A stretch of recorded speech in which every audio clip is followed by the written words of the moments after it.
I think I am. So, I wanted to congratulate Aditya and his whole team for organizing such a wonderful event. It has all the makings of a great event, and he's doing it for the second time.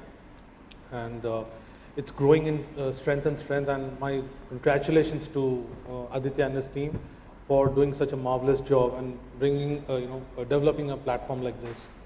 Now, as we have just come back from lunch, I'll try to get you, all of you, back into the groove a little bit slowly.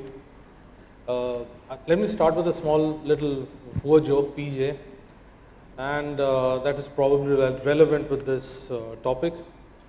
A man walks into a bar and he sees a man drinking, taking one drink after the other. So he goes and sits by his side and asks him, "Why are you drinking so much?" He said, "The first month, my father died. He left me $10 million. So this man says, "Oh well, that must have been really tough, your dad dying, but you at least got $10 million. Then he takes another drink and says, "Second month, my mother died. She left me $10 million. So this man says, "Well, it must have been really tough losing both your parents in consecutive months." This man takes another drink and says, "The third month, my aunt died. She didn't leave me a penny." So that's succession planning for you. It's a darker side of succession planning. Machiavelli, the political ethicist, if you call him, said that a man can still handle his the death of his dad, his father, but he cannot even bear the thought of doing away with his inheritance. So succession is becoming important. We have had lots of figures being thrown up, and this session is on succession planning, and we have got a great panel. I know you have not come here to hear me. I'll just try to keep you awake and involved in this session. And I thought to begin this session, I would start off by asking Mr. Shroff that there's a lot of talk on governance structure, and that has gained a lot of currency. Now, the whole thing about setting up a structure and preparing documents, etc., the whole process, that's gaining currency. But somebody's got to advise it, give advice, give the directions. What are the things a family office needs to keep in mind so that they know they're on the right track and they're getting the right advice, so that they don't have to get back to the drawing board or get into a dark alley some years down the line? Sure. Thank you very much, and I'll try and approach it a little bit from our experience on what's actually happening with a lot of families, especially, and I'll confine the discussion to families which have operating businesses where it's not just about succession from a wealth planning point of view, but also operational succession and governance issues, both on the corporate side as well as on the personal side, because in such families, a large majority of their wealth is in their sort of controlling interest in these corporations, and it gets very sensitive. So in terms of proportion, typically it would be 80-90% of their wealth would probably be in the form of the controlling interest or the operating interest, and the rest would probably be a miscellany of assets, which typically sort of get dealt with in a very broader sort of approach. So we've seen, particularly in the last decade, and the tempo has picked up significantly in the last 2 or 3 years, of dealing with this topic in a very structured sort of way. So then the variety of promoter families, whether it's a first generation entrepreneur who has created wealth in the last 15-20 years and has a second or third generation coming in, that's one variety. The second variety is where there are, it's already moved to the second generation and there are various siblings or cousins, and there's a sort of a cousin consortium, and they need to start thinking really about how they want to go forward in terms of who will focus on what, is also how you will sort of split the pie. So several conversations are happening in multiple families, and amongst the issues that are coming up for consideration are, and I'll start with the governance side and then move on a little bit to the wealth side, and again how the two interact. So from the governance side, I think questions that are being asked are whether the families in future are seeing themselves as owner managed, owner led, or just purely professionally managed. Because founders and maybe the next generation tend to think of their time horizon on a number of these things in a very long-term perspective, as we want to continue.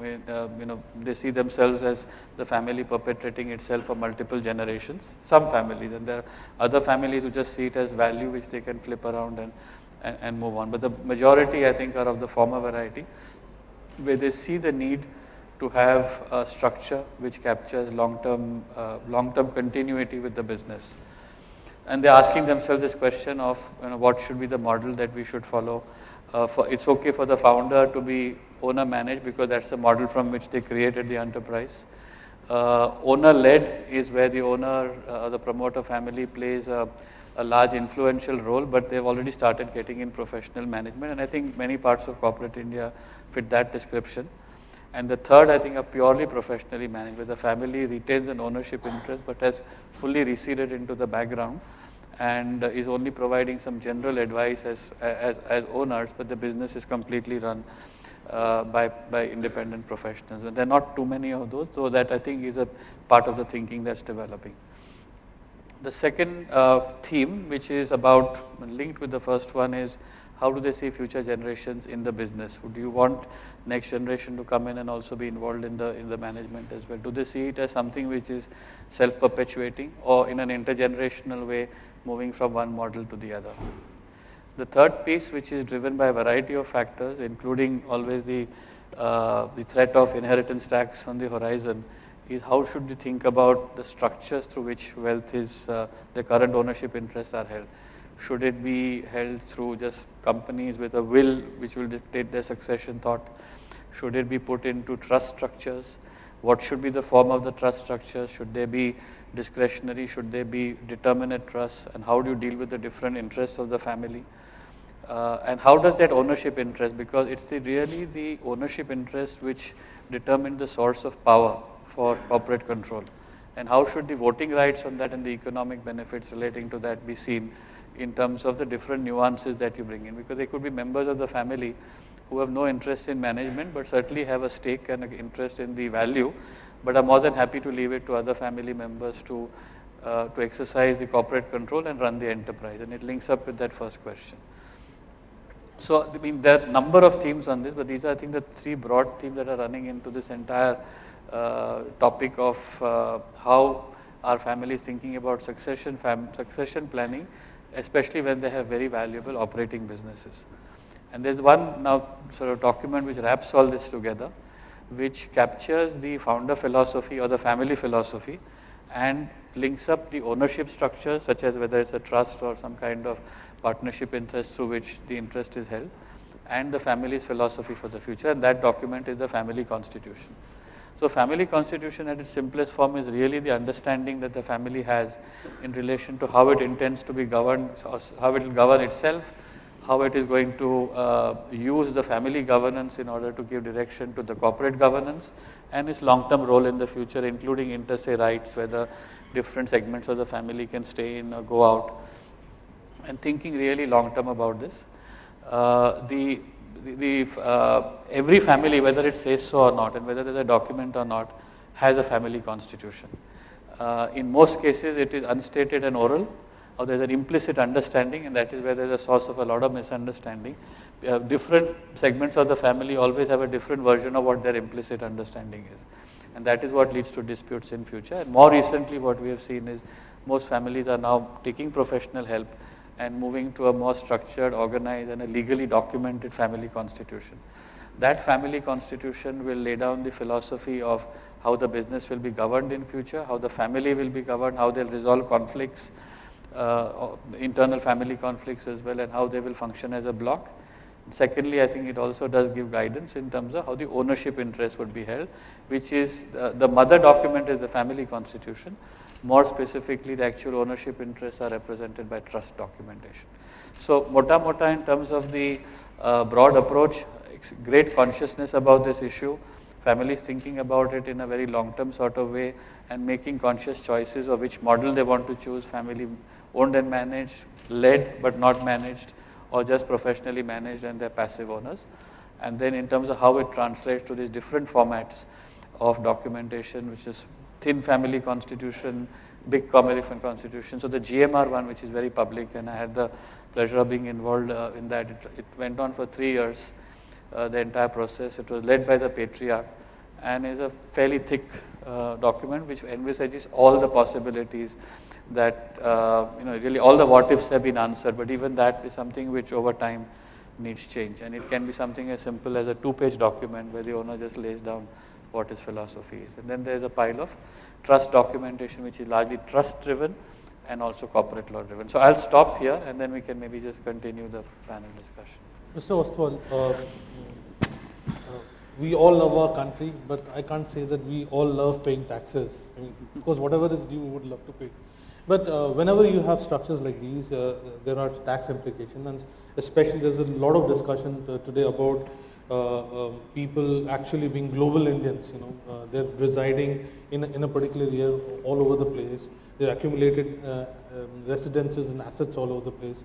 So, are there some lessons which Indians who are setting up family offices learning in terms of tax implications, especially say where there are no double taxation treaties or where there's a double taxation treaty, and where they have trusts? Are there things that people are learning and things that they need to keep in mind? Yeah, thank you very much for inviting me to be here with you this afternoon.